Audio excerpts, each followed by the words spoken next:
மதியம் 2:30 மணிக்கு ஷூட்டு, கையில் 10 மணிக்கு அவர் முடியாதுன்னு சொல்லிட்டாரு. அந்த தருணத்தில் ஒருத்தர் எனக்கு கால் பண்ணி பேசுகிறார், சுகன் வாழ்த்துக்கள். கதறி அழுகுறேன், சார் ப்ரொடியூசர் பண்ண முடியாதுன்ட்டார், என்ன பண்ணுறது தெரியலன்னு.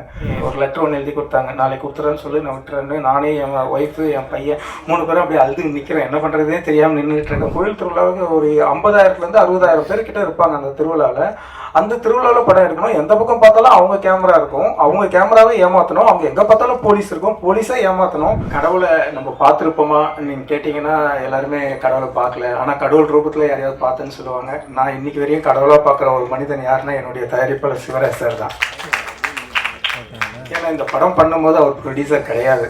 ஒரு நல்ல ஒரு படம் பண்ணணுன்னு ரிச்சூர் தலைவர் சங்கரன் போய் பார்த்தேன், அவர் பேசினேன், அவர் பண்ணுறேன்னாரு. அதுக்கப்புறம் பண்ண போகும்போது சில சந்தர்ப்பவாதிகள் அவரை பண்ணக்கூடாது, நீங்கள் தலைவர் நீங்கள் பண்ணிங்கன்னா மாட்டிப்பீங்கன்ட்டாங்க. இன்றைக்கி காலையில் ஷூட்டு, காலையில் 10 மணிக்கு, மதியம் 2:30 மணிக்கு ஷூட்டு, கையில் 10 மணிக்கு அவர் முடியாதுன்னு சொல்லிட்டாரு. அந்த தருணத்தில் ஒருத்தர் எனக்கு கால் பண்ணி பேசுகிறார், சுகன் வாழ்த்துக்கள். கதறி அழுகுறேன், சார் ப்ரொடியூசர் பண்ண முடியாதுன்ட்டார், என்ன பண்ணுறது தெரியலன்னு.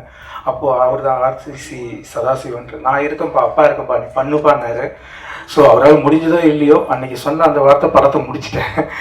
அதுக்கப்புறம் பார்த்தீங்கன்னா ஃபுல் டைட்டு, போலீஸ் வரையும் வந்துடுச்சு. பெரிய ப்ரெஷரு, பேமெண்ட் கொடுக்க முடியல, அது இது நரகத்தில் இருக்கிற மாதிரி நின்றுட்டு இருக்கோம்.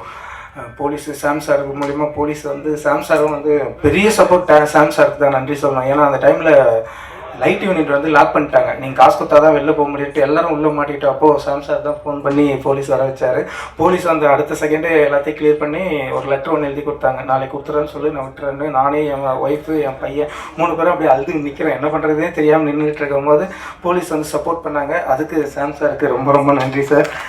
அதுக்கப்புறமா பார்த்தீங்கன்னா அடுத்த நாள் சண்டே என்னால் எங்கேயும் போக முடியல. அப்போது வீட்டில் இருந்தாங்க, அது இதெல்லாம் எடுத்து போயிட்டு ஒரு இடத்துல போயிட்டு கொடுத்துட்டு கேஷை வாங்கி, அப்புறம் சிவா சாரை நான் அவர் ஆஃபீஸில் போய் பார்க்குறேன். அவர் சார் எனக்கு ஒரு 10 வருஷமாக தெரியும். சிவா சார் ஆஃபீஸில் போய் பார்க்கும்போது நான் ஒரே வார்த்தை தான் சொன்னேன், சார் எனக்கு கடவுள் யாருன்னு தெரியாது, ஆனால் உங்களை நான் இன்றைக்கி கடவுளாக பார்க்குறேன், நான் இன்றைக்கி உயிரோடு இருக்கணும்னா அதுக்கு நீங்கள் தான் சார் ஹெல்ப் பண்ணணும் அப்படின்னு சொன்னேன். அவர் அப்படியே சரிப்பா ஓகே ஒரு 5 நிமிஷம் வெளில வெயிட் பண்ணினார். நான் வெளில போயிட்டு வெளில போகிறேன், அடுத்த செகண்ட் என் செல்லில் ஒரு 10 லட்ச ரூபா போட்டு விட்டார்.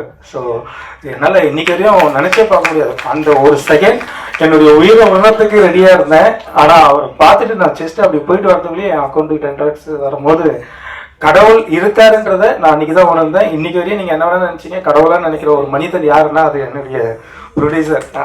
அவருக்கு என்றைக்குமே நான் கடமைப்பட்டிருக்கேன். நான் மட்டும் இல்லை, என்னுடைய குழந்தை எல்லாருமே, என் ஃபேமிலியே அவர் கடமைப்பட்டிருக்கேன். இன்றைக்கி இந்த இடத்துல நிற்கிறதுக்கு காரணம் சிவா சார் தான்.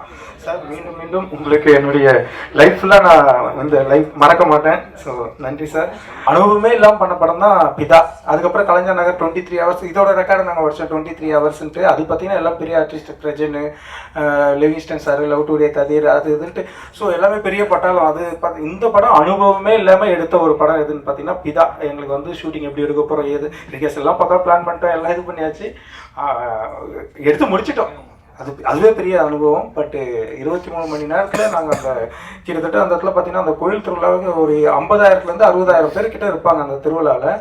அந்த திருவிழாவில் படம் எடுக்கணும், எந்த பக்கம் பார்த்தாலும் அவங்க கேமரா இருக்கும், அவங்க கேமராவை ஏமாற்றணும், அவங்க எங்கே பார்த்தாலும் போலீஸ் இருக்கும், போலீஸை ஏமாற்றணும். இதில் 2 சின்ன கேரக்டர் இல்லை. நீங்கள் படம் பார்த்தீங்கன்னா தெரியும், சின்ன ஒரு சீன் வந்ததுனால அவங்க படத்தில் பேச சின்ராஜ் சார் வந்திருக்காருன்னு நினைக்கிறேன்.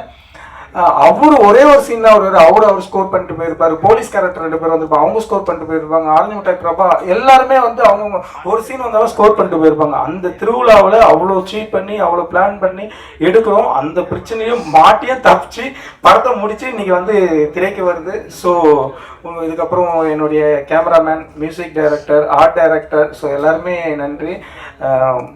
ரொம்ப முக்கியமாக சொல்ல போனால் ஸ்ரீராம், அவர் பார்த்தீங்கன்னா என்னுடைய நெருங்கிய நண்பர், ஒரு 10-15 வருஷமாக நண்பர். அவர் சொன்ன மாரி தான், படத்தில் ஒரு சின்ன கேரக்டர் தான் நண்பா, ஆனால் நீ தான் ஹீரோ அப்படின்னு, நீ எனக்கு 0 கொடுத்தா கூட நான் நடிக்கிறேன் அப்படின்னு சொல்லி நடித்தவர் தான். ஸோ அவருக்கு நன்றி.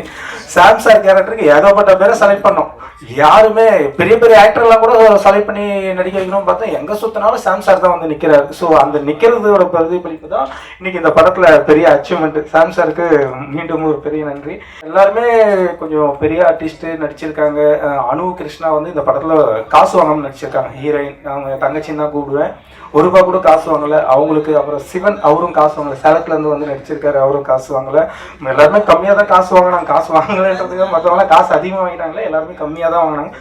இருந்தாலும் அந்த நட்புன்ற ஒரு இது வந்து இந்த படத்து மூலிமா ஏற்பட்டுச்சு. அதுக்கப்புறமா நான் அடுத்தடுத்த படங்கள் பண்ணும்போது அதில் நான் இவங்களை போடலன்னு அவங்க ஃபீல் தான் பண்ணுறாங்க. பட் இருந்தாலும் தொடர்ந்து நம்மளால கொடுக்க முடியாது இல்லையா, அந்தந்த கேரக்டருக்கு ஏற்ற மாதிரி தான் கொடுப்போம். அடுத்தது இதே கூட்டணி அடுத்த படம் இப்போ ஆரம்பிக்கிறதுல சேர்றோம். ஸோ எல்லாருமே அந்த படத்தில் இருப்பீங்க. ப்ரொடியூசர் கிட்ட ஒரே வார்த்தை தான் சொல்லுவேன், சார் நான் அந்த பட்ஜெட்டில் படம் பண்ணி தரேன்னா அந்த பட்ஜெட்டில் தான் பண்ணுவேன், அதுக்கு மேலே ₹1 வாங்க மாட்டேன். ஸோ அதனால தான் எங்களுடைய நட்பு இன்னைக்கு வரையும் தொடர்ந்துகிட்டு இருக்கு. இது இன்னைக்கு வரையும் தொடர்ந்து இனிமேலும் தொடரும். ஏன்னா அவர் ஊருக்கு நான் தான் நிகழ்ச்சிகள் பண்ணிட்டு இருக்கேன். பேசிக்காக நான் டான்ஸ் மாஸ்டர். அதனால தான் என்னுடைய நண்பர்கள் அஜித் கேட்ட போட்டு ராஜ் வந்திருக்காரு, விஜய் செந்தில் எங்க இருக்காரு, விஜய் செந்தில் இவரை பார்த்துருப்பீங்க, செந்தில் விஜய் கேட்டப்லாம் போட்டு இது பண்ணிட்டு இருக்காரு. சார் வந்திருக்காரு, சார் வந்திருக்காரு. அதுக்கப்புறமா பொம்மை போட்டிருக்காரு இல்லையா ஸ்ரீபால், அவரும் நிறைய வெரைட்டி ஷோஸ்லாம் பண்ணிட்டு இருக்காரு. ஸோ எல்லாரை பற்றியும் சொல்லிக்கினே போகலாம், டைம் இல்லை. அப்புறம் எனக்கு கோ டைரக்டராக ஒர்க் பண்ண 2 பேரை பற்றி சொல்ல மாட்டேன். அருண் வந்து பார்த்தீங்கன்னா ஒரு படத்தில் டைரக்ஷன் பண்ணியிருக்காரு. அவர் கோ டைரக்டர் படத்துக்கு ரொம்ப கஷ்டப்பட்டு உழைச்ச ஒரு மனுஷன் அவரை சொல்லலாம். அதுக்கப்புறம் முத்து சார் அவர் ஒருத்தர், அவங்களாம் வர முடியல. மோஸ்ட்லி நான் யாரையும் கூப்பிடல, ஃப்ரெஷ்ஷுக்கு ஷோன்றதுனால நான் யாரையும் இன்வைட் பண்ணலை. ஃப்ரெஷ் ஷோன்றதுனால எதுக்கப்புறமா தான் தெரியுது 2மே விற்கிறோன்றது. அது சில தவறுகளால் அடுத்த வாட்டி எல்லாருமே மீட் பண்ணுற மாதிரி மீட் பண்ணுவோம்.